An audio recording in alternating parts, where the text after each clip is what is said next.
Hello, everyone. I'm trying something new today.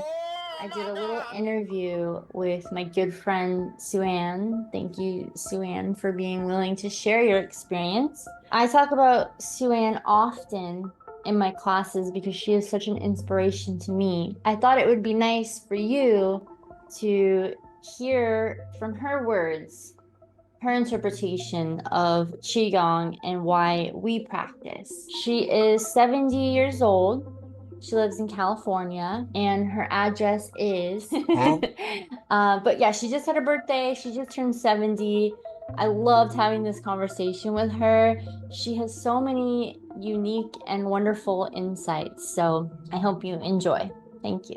All right. Well, again, Suanne, thank you so much for your willingness to do this interview. It means a lot to me, and I appreciate you so much. Well, thank you, Angela. I feel honored that you asked me to do this. It made me feel special and uplifted, but at the same time, I question whether I'm the best example. I think that is the most real, like, human response. You might think this is funny. One of the last times I talked to Gideon, like one-on-one, I told him that I feel like such an imposter and that I don't know anything about Qigong. And Yeah. his response was, "Oh, me too." Even though he has, all this experience, literally like devoted his life to this thing, he still feels like he doesn't know much. And, so I think, anyways, what I'm trying to say is I think that your response is just such a normal human response, you know? Well, thank you. But we both know that you and Gideon are not imposters, that you dedicate your lives to this. And I am not as dedicated as I wish I were. And so that I have to work on. Well, how many days a week do you practice? Probably six. And you think you're not a dedicated Qigong practitioner? Are you serious? Well, but not a full practice, but I do something every day, even if it's just 5 minutes of joint work. You know, it's something Yeah. like that. I will do some pull down the heavens while I wait for the dogs to come finish their business outside. I don't know if you would call that doing your practice, I but it's 100% think that that right there is a true practice because that is especially catered to you in your life. That just shows that you have your personal practice and that you've studied enough to where you feel comfortable like assessing every day, like, okay, I have 5 minutes. I know that moving my joints makes me feel good, so I'm just gonna do that really quick, or whatever it might be. I think you right. are. It's not the same thing every time. It's Mhm. what I feel. Do I need to do some cleansing? You know, what do I, or nourishing? Oh goodness, I better nourish those kidneys today and again and again. And I Ah, yes. and I need to do some clearing. So and I do um, face massage and hand massage every day. Every day I Mm, do that. mm. I don't care whether I have time or not. I do face and hand massage every day, even if it makes me late. I do that Why do you choose to do that every day? because I do it in the morning before I might shower, and it's just part of my routine. It's like brushing my teeth. It's Mm, just part of what I do to get ready. mm. And in the same way, like, when you brush your teeth, you feel better, right? You feel like more fresh. Is there like Right. a feeling that happens when you do those movements? It's just more like, okay, this is how the day starts. Actually, when I do the facial massage, I have a special cleansing oil that I use to wash my face with. Mm, So as I use that oil to massage my face at the same time that I'm cleaning it. and then I've still got that oil on my hands, and I do my fingers and hands and wrists, and it does feel good. And I noticed that I have arthritis, and it's helped a lot with that. The massage and the oil.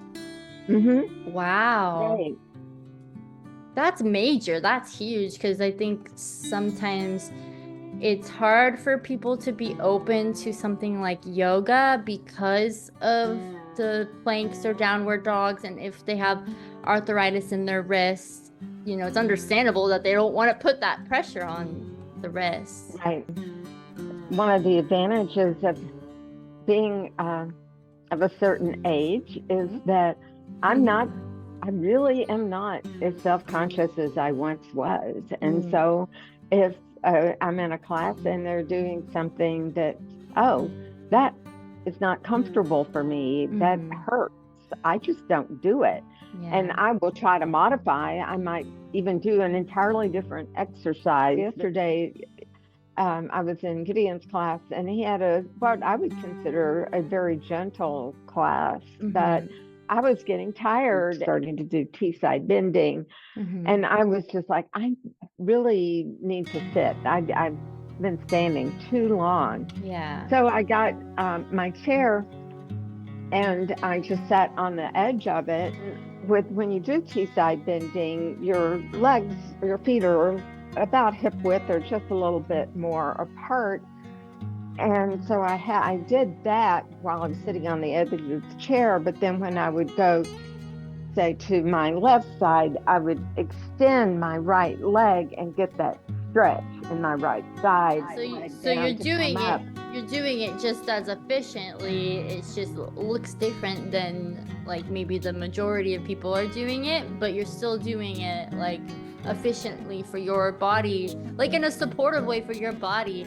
Like you said, you're feeling tired, so you're going to modify so that you don't overexert yourself and expend all of your energy. And again, Sue-Ann, that right there is a true practice. That is your personal practice, and that is beautiful. Sometimes we struggle to find modifications, or at least I do struggle sometimes. Like, okay, how can I modify that? And I came up with that one on my own. So I'm not bragging. It's more like I want to share it. No, that's my response, is like, ooh, because you had that ability to surrender and be like, okay, what can I do here, instead of just give up. Right. And I do sometimes just give up. That's okay too. You know, we're human. We're not perfect. I want to kind of backtrack a little bit to like the beginning of when you started Qigong. I want to know how you found Qigong, because I don't think I've ever asked you that or learned that about you. I had chronic fatigue, and I had moved with my family to the Bay Area. From Texas, yes. And I was seeing doctors and trying to figure, what's going on with me, and we weren't having much luck. And I was trying to conserve my energy and not doing anything at all. And my doctor said, you have to do something. Even, don't overdo it, but you need to be doing something. And she gave me a list of things I could do, and yoga was on there. And I don't really like athletics too much or anything like that. I'm really I'm very nerdy. And so I thought, okay, out of this, yoga looks like the least worst. My favorite thing in like the ancient Taoist manuscripts is they say, no rigorous exercise. And I agree with that. When I read that, I was like, okay, say less. Like, you will not find me push. Like, I'm the same as you, Sue-Ann. I prefer to not do the hardest workout. Yeah, my workout is flipping a page, Your fingers are really Yeah, buff. exactly.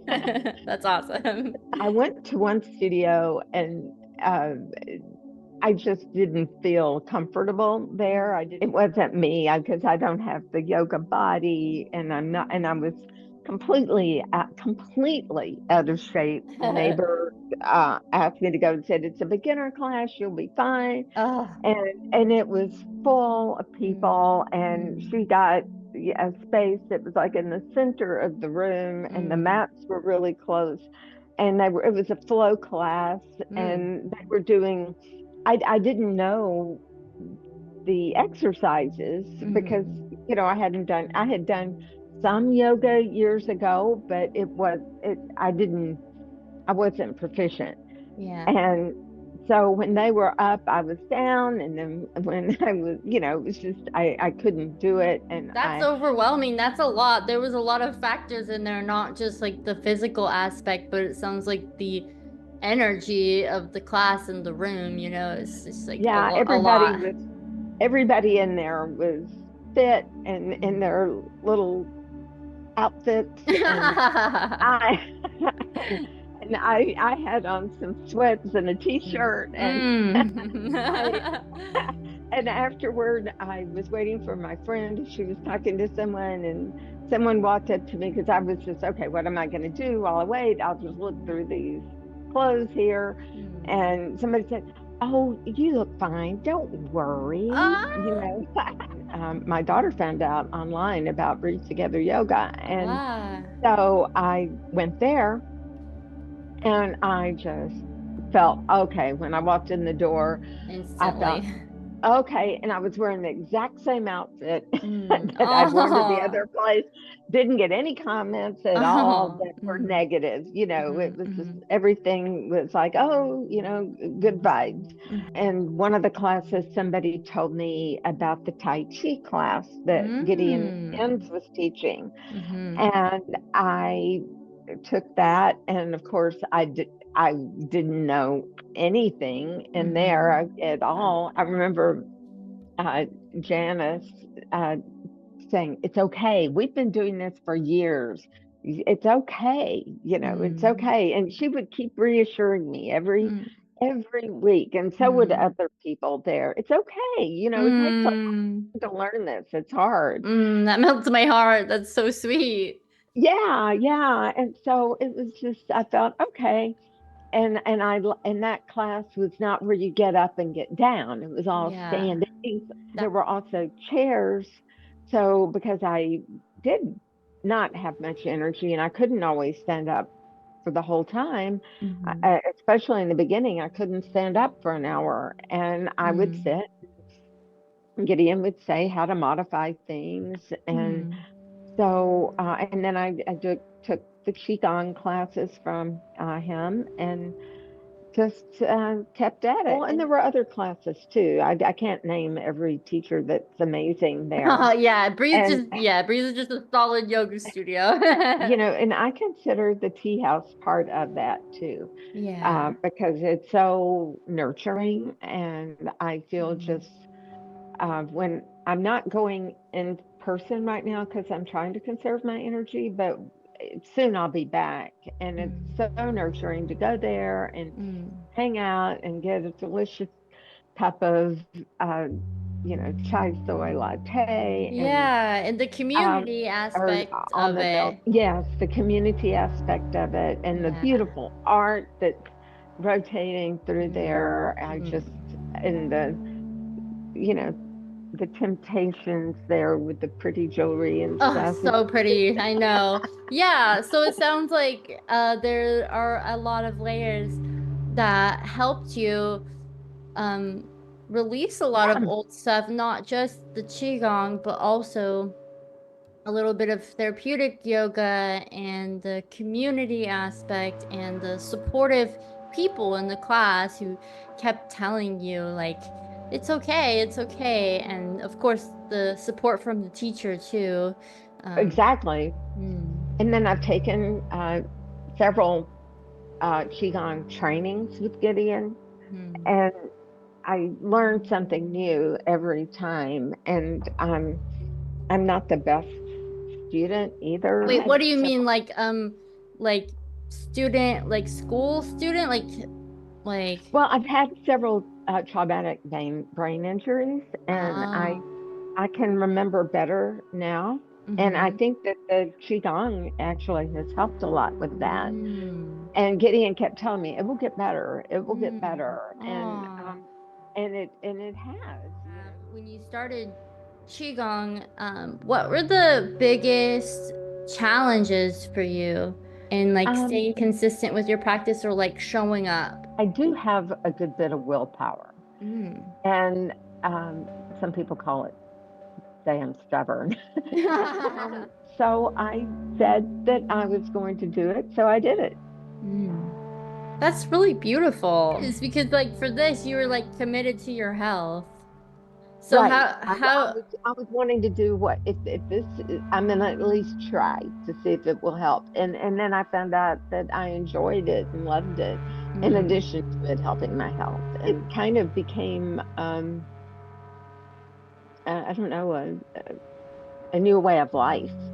Yeah, that's major. I feel like also the being committed to it because I feel like in order for it to work, you do have to have at least some level of consistency. Yes. So how do you think that this practice has impacted other aspects of your life, like your relationships, your outlook on aging, or your just overall well-being?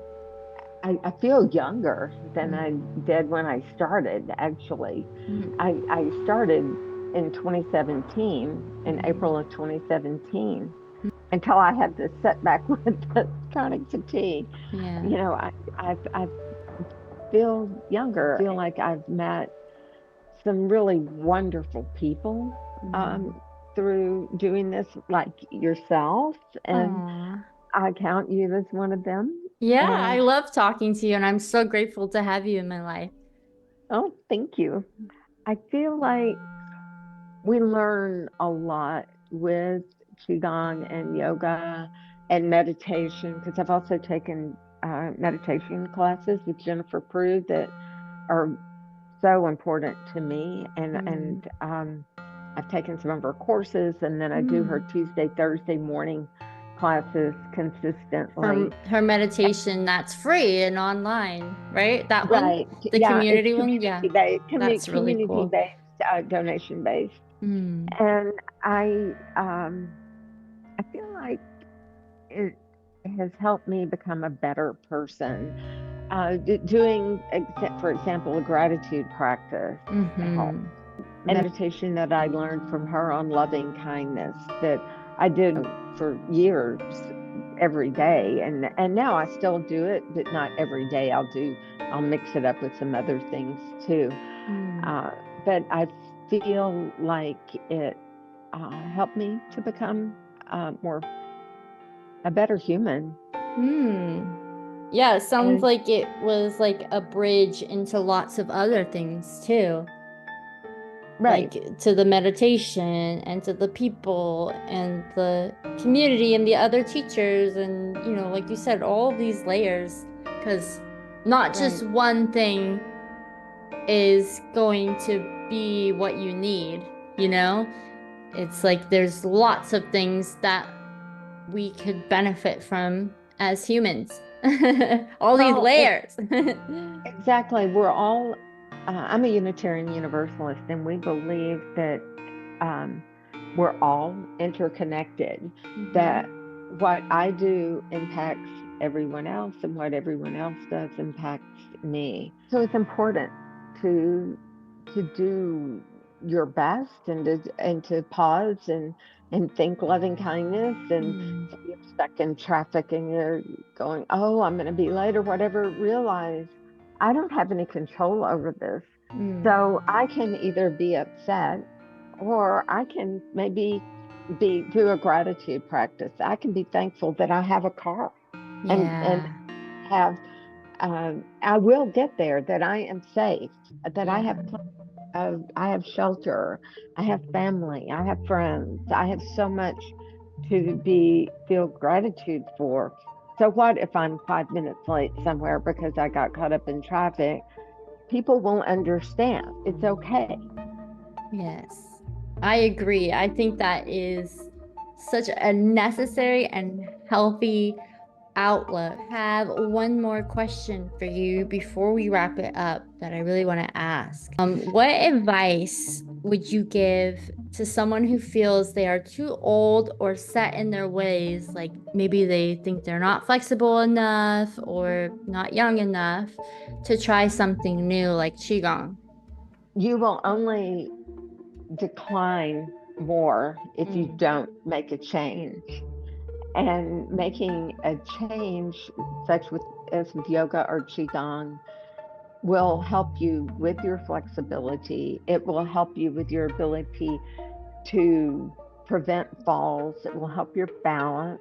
mm, It will help your outlook on life, mm. make you a happier person, a nicer person.